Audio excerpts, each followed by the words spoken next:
ang China set aside the arbitral ruling. Okay. Set aside your claim. Then allow everybody connected with the Chinese companies, they want to explore, if there is something, sabi nila, we would be gracious enough to give you 60%, 40 lang ang kanila. That is the promise of Xi Jinping.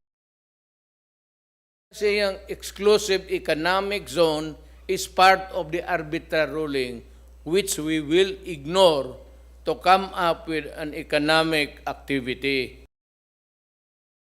Ito si Del Rosario, ano pa ba ang gusto mo, Del Rosario? Na ikaw ang nag-retreat, ikaw ang nakita kong Pilipino. Takot ka pala, bakit? Umatras siya, umabante ang ano. Kaya nag-file ng kaso. Pero at that time, kinuha na ang propiedad. It is no longer in our possession. And it is being held on by China under a claim of ownership. The only way to retake is to declare war, go there and sink all their ships. If we are ready to do that, okay lang. But kung mag-attack tayo, I want Del Rosario and Carpio leading the way. Ako, magtago lang ako sa kusina doon sa barko. China National Offshore Corporation made an oil field discovery with a volume of 100 million tons in the South China Sea. So what's your take on this? And may plano po ba ang Philippines to revive yung joint exploration natin with China following that discovery po?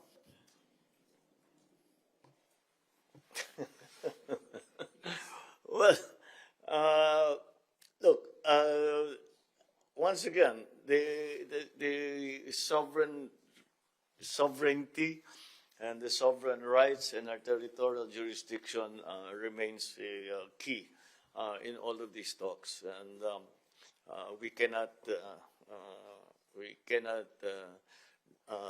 at any point somehow compromise the territorial integrity of the Philippines. Sabi nyo, bakit hindi natin pakinabangan?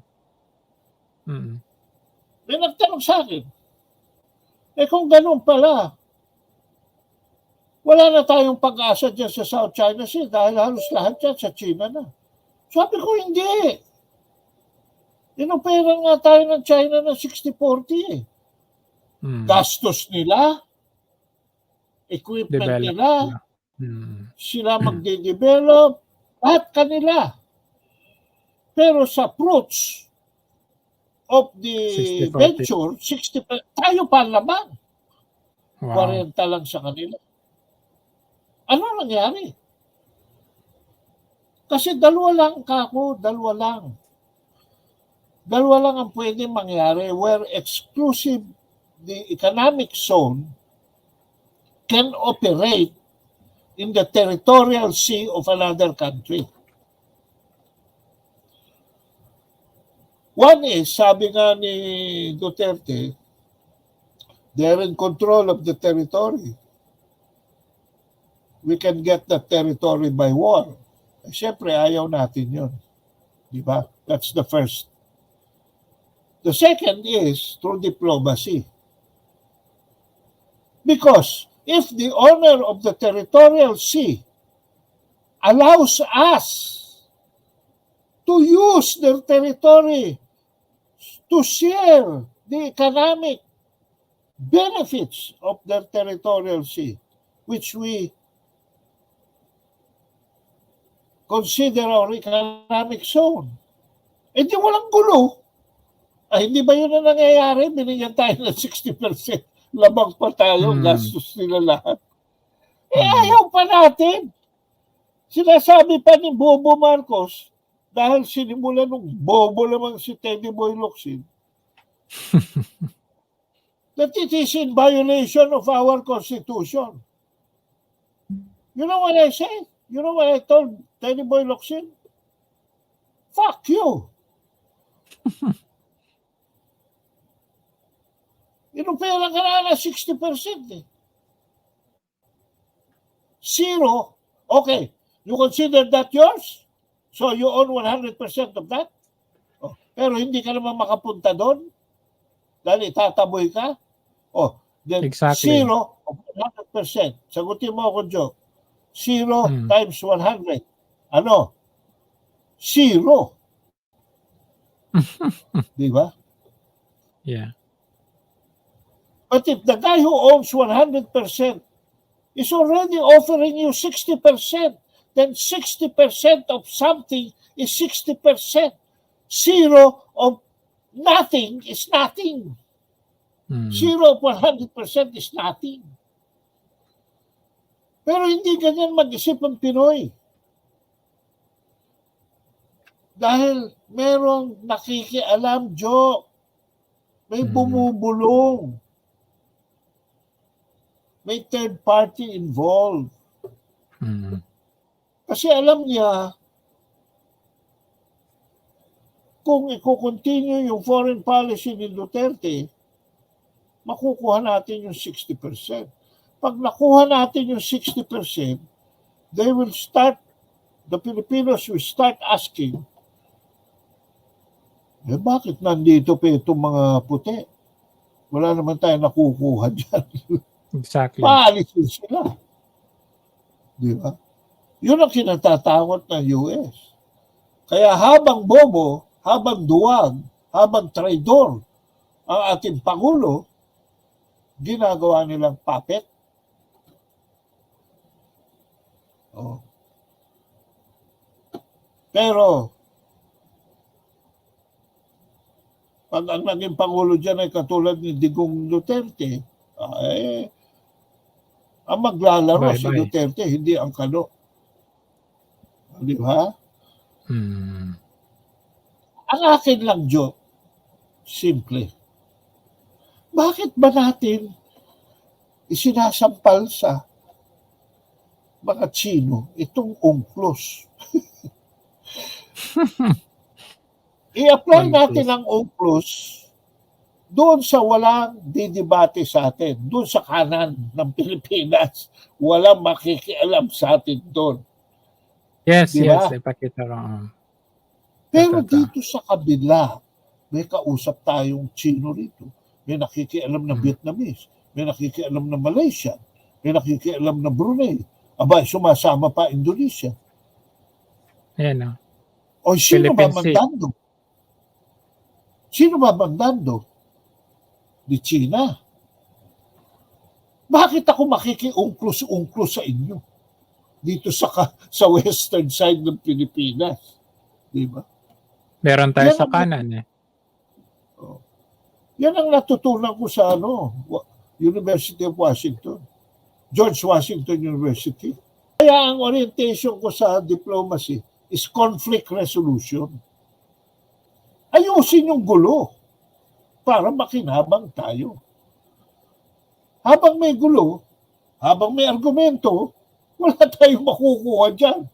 We can debate with China for the next 50 years, but kung ganyan ang ating attitude, wala tayong makukuha dyan.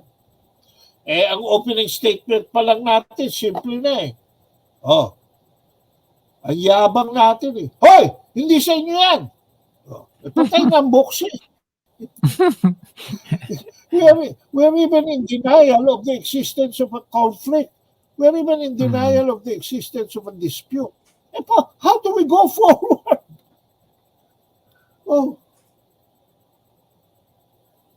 Magkikita tayo sa negotiation table. Pag hindi na ibigay, ayaw na natin bumalik sa negotiation table. Meron pa tayong tampo syndrome.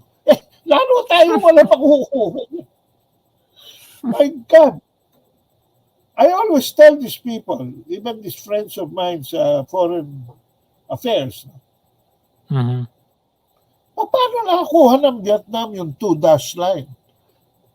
Kasi original yan 11-dash line, Joe. Yung drawing ng Republic of China ni Chiang Kai-shek. Sila nag-drawing yung 11-dash line. Nung lumabas yung 11-dash line, kakampi ng China, ng Vietnam noon ng in removing the French. humingi sila ng tulong sa China, ang Vietnamese. So, magkasama ang Vietnamese noon, aalisin nila ang French sa Vietnam. Binigay ng China yung 2-dash line sa Vietnam. Magkakampi sila eh. So, naging 9. You follow, Joe? Nagkaroon lang ng komplikasyon. Ito naman, another complication. Bago makuha yung unification of Vietnam, pumasok ang US at nilagay yung 17th parallel between North and South Vietnam. At naging alay ng US ang South Vietnam. So naudlot yung unification campaign ng Vietnam. Hanoi was in conflict with Saigon. Saigon was in bed with the Americans. But Hanoi was also friendly with China. So tinulungan na naman ng China. Habang tinutulungan ng China, yung South Vietnam, in-invade yung islands, Paracel Islands, north of Spratly. Alam mo ang ginawa ng China? Inupakan sila. Wala, layas ang South Vietnam doon sa Paracels. Balik sila sa mainland South Vietnam. Hanggang sa eventually, matalo na rin pati yung South Vietnam at unified na ngayon ang Vietnam. Di ba? So, nung upakan ng China yung invasion ng Vietnam ng Paracel Islands, it was really South Vietnam that went there. Kaya inupakan nila. Away! Kakampi nila yung North Vietnam. Oh. Gusto ba natin mangyari sa atin yan? Anyway, binigay yung 2-dash line. Nandun yun sa Gulf of Tonkin. So, yung bandang kanan, China pa rin yun, closer to Hainan Island. Pero yung bandang kaliwa, close to the Vietnam shores, Vietnam na yun. Hindi inaangkin yung buo. Iginit na yung linya. That's how Vietnam got 2-dash line. Eh sabi ko nga, dito sa inukupahan natin sa Pag-asa, sa Parola, and all the other islands na kine-claim ni President Marcos, pinaalis ba tayo ng China dyan? Hindi naman eh. Di ba? In fact, sa Pag-asa, nakikinabang tayo doon.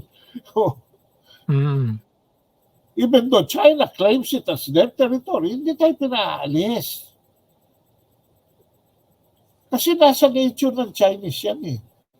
Eh kung gusto tayong invade ng China, my God, 1776 lang na naging nasyon ng US eh. Samantalang China even BCE, before Christ, nandoon eh. All over the world, di ba? Yes, yes. Even in the height of the power of China, in the 1400s, our history is so intertwined with China. That is why meron tayong space emotional ties with them. Kaya ako, miskin anong gawin ng Amerikano, hindi nila maalis yan nasa dugo natin yan. Just as hindi na natin maaalis yung over 4 million naman na Filipinos that are in the United States. Ganyan talaga yan eh. So ano ang suma total? Foreign relations is dynamic. It is not static. Do you know how much the biggest assistance that the United States gives the Philippines does not come from the U.S. government? Jojo. Saan po galing? In 2022, the Filipino-Americans sent 38 billion US dollars to the Philippines as OFWs. Remittance. Not from the government. So hindi mo mabubura eh. Hindi mo mabubura yung relation ng Filipino-Americans with their relatives here. Hindi mo rin mabubura yung hindi lang centuries, maybe millennia of relationship between China and the Philippines. So political lang lahat ito. Itong away, itong gulo. So suma total, sabi ko. Pagdating sa kanan ng Pilipinas, merong UNCLOS, sabi ko. Pagdating sa kaliwa ng Pilipinas, bakit natin bibigyan ng importansya UNCLOS? 168 countries ang kausap natin dyan. And 168 countries na yan, minus the Philippines, 167, 166 dyan, hindi naman makakatulong sa atin. Isa lang makakatulong sa atin. China lang. Dahil siya lang nagsisilbing may-ari dyan. Ano gusto mo kausapin, Joe? 166 countries? O one country lang, China lang? Isa Makukuha lang. mo ba ang gusto mo sa 166 countries? O sa one country Hindi. lang nakakausapin? Simple lang itong problema to eh. It's only politics. It is only the hegemonic ambitions of the U.S. that is in the way of the Philippines flying high into becoming a first world country. Okay. Kung nga tinatawag tayong province of China, it is really to our advantage. Walang area ngayon sa China na hindi fully developed. And kung meron man, it's on the stage of Becoming. integration.